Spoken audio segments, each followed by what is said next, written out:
جو لوگ اللہ پر ایمان لائیں کہیں کہ ہمارا رب اللہ ہے، پھر اس پر جم جائیں، ان پر فرشتوں کا نزول ہوتا ہے، نہ کوئی غم کرو نہ خوف، خوشیاں مناؤ جنت کی جس کا تم سے وعدہ کیا گیا تھا۔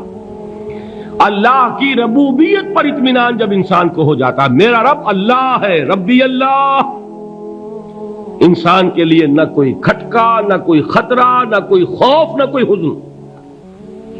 جو کچھ ہو رہا ہے کس کے اذن سے ہو رہا ہے؟ اللہ کے اذن سے۔ اللہ کے اذن کے بغیر پتہ تک نہیں ہلتا۔ یہ کوئی اندھا بہرا مادہ نہیں ہے جس سے مجھے کوئی خوف ہو۔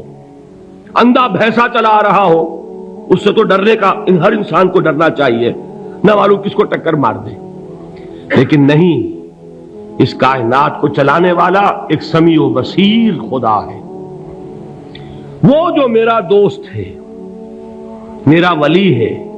اللہ ولی الذین آمنوا یخرجہم من الظلمات الی النور۔ اللہ اہل ایمان کا ولی ہے، ساتھی ہے، پشت پناہ ہے، مددگار ہے، حمایتی ہے۔ بتائیے جسے یقین ہو جائے کہ اللہ میرا مددگار، اللہ میرا محافظ، اللہ میرا پشت پناہ، اللہ میرا حمایتی، اس کے لیے کوئی خوف ہوگا؟ اس سے کوئی ڈر ہوگا؟ میں مثال دیا کرتا ہوں ایک بہت سادہ، پنجاب کے دیہات کی۔ تو بڑا چودھری ہے اور کوئی غریب کسان ہے، اس غریب کسان کے جانوروں کو ہر وقت اندیشہ ہوگا چوری کا، کوئی میری بھینس کھول کر نہ لے جائے، کوئی میرا بیل کھول کر نہ لے جائے۔ لیکن جس کے بارے میں یہ سب کو معلوم ہو کہ وہ جو بڑا چودھری ہے وہ اس کا دوست ہے، اس کی بچیا کو کوئی خوف ہوگا؟ اس کی بھینس پر کوئی ہاتھ ڈالے گا؟ اسے کوئی اندیشہ ہوگا؟ نہیں۔ کیوں؟ کہ وہ بڑا چودھری، بڑا اس کا یہاں کا سردار، جاگیردار، سب کو معلوم ہے وہ میرا دوست ہے، کوئی میرے خلاف اقدام نہیں کر سکتا۔ اس دنیا میں یہ چھوٹی سی بات اگر آپ کے دلی اطمینان اور سکون کا باعث بن سکتی ہے تو ذرا تصور کیجئے۔ میں لفظ تصور استعمال کروں گا صرف اس لیے کہ اس کا ہم جس کو کہتے ہیں ادراک اور شعور کر نہیں سکتے، اگر کے ساتھ کر سکتے۔ اگر یقین ہو کہ اللہ میرا مددگار اور یقین ہو کہ اللہ ہر آن میرے ساتھ ہے، پھر کوئی خوف، کس کا خوف؟ کوئی شے اللہ سے بالا تر ہے؟ کوئی قوت اس سے زیادہ طاقتور ہے؟ کوئی اس کے ارادے کو بدلنے والا ہے؟ کوئی اس کی مشیت کے آڑے آنے والا ہے؟ یہی بات ہے جو حضور نے فرمائی، یہ ایمان کا حاصل ہے لب لباب، کہ دیکھو اچھی طرح اس بات کو ذہن نشین کر لو، اگر تمام انسان مل کر تمہیں کوئی نقصان پہنچانا چاہے نہیں پہنچا سکتے، مگر جو کچھ اللہ نے لکھ دیا ہو، اور تمام انسان مل کر تمہیں کوئی نفع پہنچانا چاہیں نہیں پہنچا سکتے، مگر وہ شے جو اللہ نے طے کر دی ہو۔ آپ پھر میں کہوں گا ذرا طاری کیجئے، اسے فرض کیجئے، اسے سوچئے، اگر اس حدیث پر ہمارا دل ٹھکا ہوا ہو تو کسی سے ڈر ہوگا؟ یہ مجھے نقصان نہ پہنچا دے، یہ میری رپورٹ خراب نہ کر دے، یہ میری انکریمنٹ نہ رکوا دے، یہ میرا یہ نہ بگاڑ دے، یہ میرا یہ نقصان نہ پہنچا دے۔ اس کا ڈر، اس کا ڈر، اس کا خوف، اس کی خوشامد، اس کے لیے جا کر طرح طرح سے اپنی عزت نفس کو ذلیل کروانا اس کے سامنے، یہ سب کچھ کیوں کرتا ہے انسان؟ جب سمجھتا ہے کہ اس کے ہاتھ میں میرا کوئی نفع ہے، اس کے ہاتھ میں میرے لیے کوئی ضرر ہے، یہ مجھے کوئی غضب پہنچا سکتا ہے، یہ مجھے کوئی نقصان پہنچا سکتا ہے، یہ میرا کوئی کام بنا سکتا ہے، یہ میری کوئی ضرورت پوری کر سکتا ہے، اسی کا نام شرک ہے۔ جہاں آپ نے یہ سمجھا کہ غیر اللہ کے اندر کوئی طاقت موجود ہے، وہی شرک ہے۔ بتوں سے تجھ کو امیدیں، خدا سے نومیدی، مجھے بتا تو صحیح اور کافری کیا ہے؟ شرک تو یہ ہے۔ جس پر بھی تمہیں یہ خیال ہے، کلمہ ہے یہ کلمہ سوم، لا حول ولا قوت الا باللہ، ذرا اس پر دل کو کبھی اگر آپ تصور کریں، پھر فرض کریں، دل ٹھک جائے اس پر، کوئی طاقت نہیں۔ یہی بات تھی جو شیخ عبد القادر جیلانی رحمۃ اللہ علیہ نے اپنی وصیت میں اپنے بچے سے کہی. 11ویں دینے والے ہیں، لیکن حضرت شیخ عبد القادر جیلانی کی وصیت اور تعلیمات کو کتنے لوگ ہیں کہ جانتے ہو؟ یہ جن مقامات تک پہنچے ہیں وہ کس چیز کی بدولت پہنچے؟ انہوں نے جو پیغام دیا وہ کیا تھا؟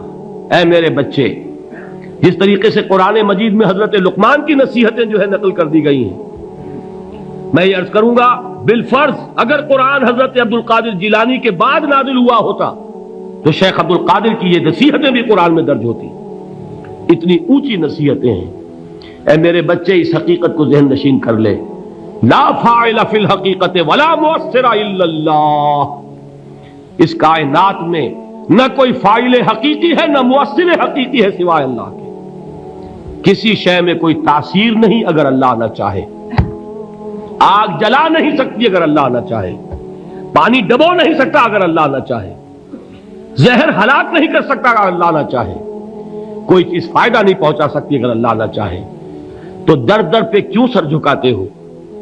در در پر کیوں جبیں سائی کرتے ہو؟ سب کے سامنے کیوں ہاتھ پھیلاتے ہو؟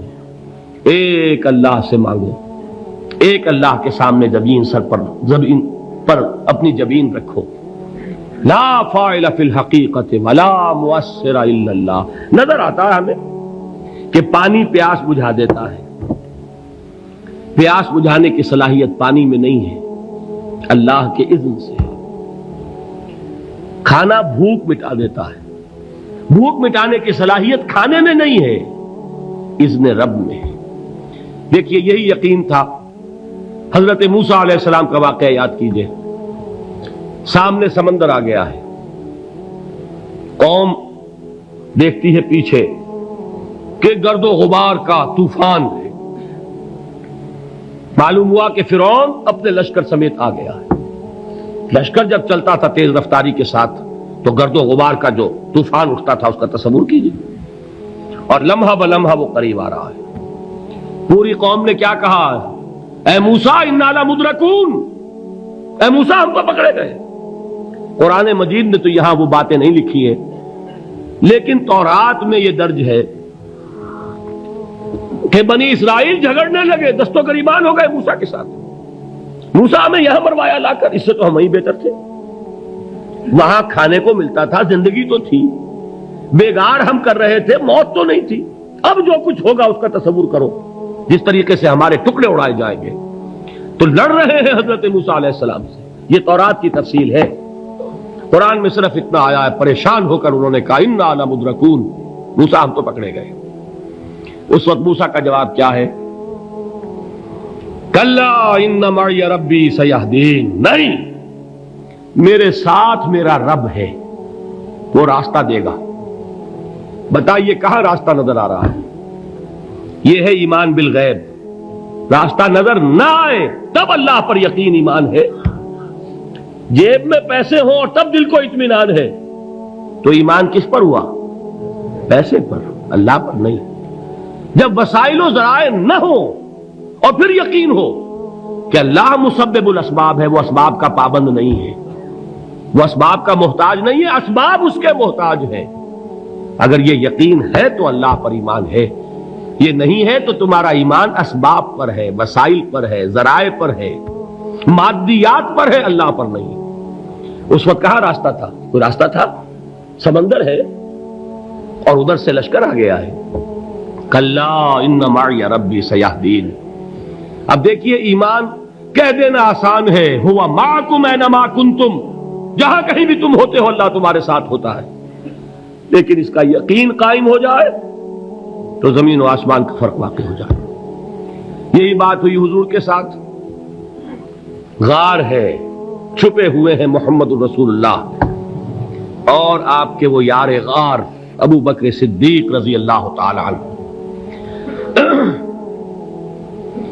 اقبال نے حضرت ابو بکر کی شان میں چند اشعار کہے صرف، لیکن واقعہ یہ ہے کہ بھاری بھاری نظموں پر اور قصیدوں پر بھاری ہے. طویل ترین نظمیں اور قصیدے ہوں ان پر بھاری ہے. ہمت ابو بکر کی ہمت جو ہے کشت ملت را چو ابر، جیسے بارش سے کھیتی اپجتی ہے، ابو بکر کی ہمت اور عزیمت اس امت کو اسی طرح سینچنے والی ہے۔ ثانیے اسلام و غار و بدر و قبر، وہ دوسرے تھے اسلام میں، دوسرے پہلے کون تھے؟ انا اول المومنین، حضور فرماتے ہیں سب سے پہلا ایمان لانے والا میں، دوسرے ابو بکر۔ ویسے ہمارے ہاں یہ چلتا ہے اختلاف، حضرت علی پہلے ہیں کہ حضرت ابو بکر پہلے ہیں، لیکن اس میں بڑی خوبصورت تطبیق قائم کی ہے علماء نے، اور بہت صحیح ہے۔ چار کے بارے میں فیصلہ ہی مت کرو کہ کون پہلے ہے، ان کی ایک عجیب تقسیم کر دی ہے۔ آزاد مردوں میں، بالغ مردوں میں سب سے پہلے ابو بکر، بچوں میں سب سے پہلے علی، خواتین میں سب سے پہلے خدیجہ، اور غلاموں میں سب سے پہلے زید ابن حارثہ۔ بڑی پیاری تقسیم ہے، یہ چاروں ہی پہلے ہیں، ہر ایک کے لیے اولیت ہے۔ اور واقعہ یہ ہے کہ اگر زمانی اعتبار سے تعین ہوگا تو پہلے خدیجۃ الکبریٰ آئیں گی رضی اللہ تعالی عنہ، کسی اور سے بات کرنے کی نوبت بعد میں آ سکتی ہے، پہلے تو اہلیہ محترمہ سے بات ہوئی، آتے ہی پہلی وحی ہوئی ہے، ابھی تبلیغ کا حکم نہیں تھا۔ کس کو بتایا واقعہ؟ ابھی اپنی نبوت کی تبلیغ کا تو حکم ہی نہیں آیا، واقعہ کس کا ہے؟ وہ خدیجہ کا ہے۔ جب کہا ہے کہ خشیت علی نفسی، مجھے اپنی جان کا اندیشہ ہے، تو کیا جواب دیا خدیجہ نے رضی اللہ تعالی عنہا؟ وہ صدیقۃ الکبریٰ ہے، صدیقات جو ہے خواتین ان میں چوٹی پر خدیجۃ الکبریٰ ہے رضی اللہ تعالی عنہا، اور صدیق جو مرد ہیں ان میں صدیق اکبر ہے ابو بکر صدیق رضی اللہ تعالی عنہ، لیکن صدیقات میں چوٹی پر۔ جب حضور نے فرمایا خشیت علی نفسی، کیا فرمایا، کیا عرض کیا، کیسے تسلی دی؟ نہیں نہیں، اللہ آپ کو ضائع نہیں کرے گا، آپ غریبوں کے ہمدرد ہیں، آپ مساکین کے تکالیف رفع کرنے والے ہیں، آپ بیواؤں کی سرپرستی کرتے ہیں، آپ مسافروں کی خدمت کرتے ہیں، اللہ آپ کو ضائع نہیں کرے گا۔ یہ یقین ہے اس خاتون کے اندر۔ خیر وہ ایک علیحدہ بات ہو جائے گی۔ میرے دل پر حضرت خدیجہ رضی اللہ تعالی عنہ کی شخصیت کا بڑا گہرا نقش ہے، جو وہ کوئی اور ہی وقت اور موقع ہوا تو بیان ہوگا۔ بہرحال اقبال نے ایک مصرے میں جو چار اولیتیں جمع کر دی ہیں، ہمتیں او کشت امت را چو ابر، ثانی اسلام و غار و بدر و قبر۔ اسلام میں حضور کے بعد پہلے کون؟ ابو بکر۔ غار میں حضور کے ساتھ کون؟ ابو بکر۔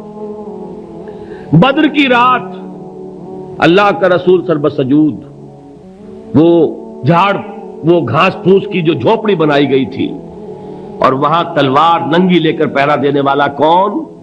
ابو بکر۔ اور اس حجرہ عائشہ میں محمد کے بعد سب سے پہلے دفن ہونے والا کون؟ ابو بکر رضی اللہ تعالی عنہ صلی اللہ علیہ وسلم۔ وہ جو معاملہ میں سنا رہا تھا غار ثور کا، حضرت ابو بکر بھی حضور کے خیال سے لرز گئے ہیں۔ آپ کو یاد ہوگا کہ جا کر پہلے تمام جتنے سوراخ تھے انہیں بند کیا ہے، ایک سوراخ رہ گیا تھا جس کو بند کرنے کے لیے کوئی کپڑا نہیں تھا، وہاں اپنی ایڑی رکھی ہے، تب کہا ہے حضور سے تشریف لائیے، اور اپنے زانو پر حضور کو لٹایا ہے، اور وہاں کسی موذی جانور نے کاٹا ہے، حضور کی آنکھ لگ گئی تھی اس وقت، اس بل کے اندر جو بھی بچھو ہے کیا ہے واللہ عالم، اس نے کاٹا ہے، اس کی تکلیف کی وجہ سے ابو بکر کی آنکھوں سے آنسو ٹپک گئے، حضور کے چہرے مبارک پر پڑے ہیں، تو حضور جاگے ہیں، معاملہ کیا ہے؟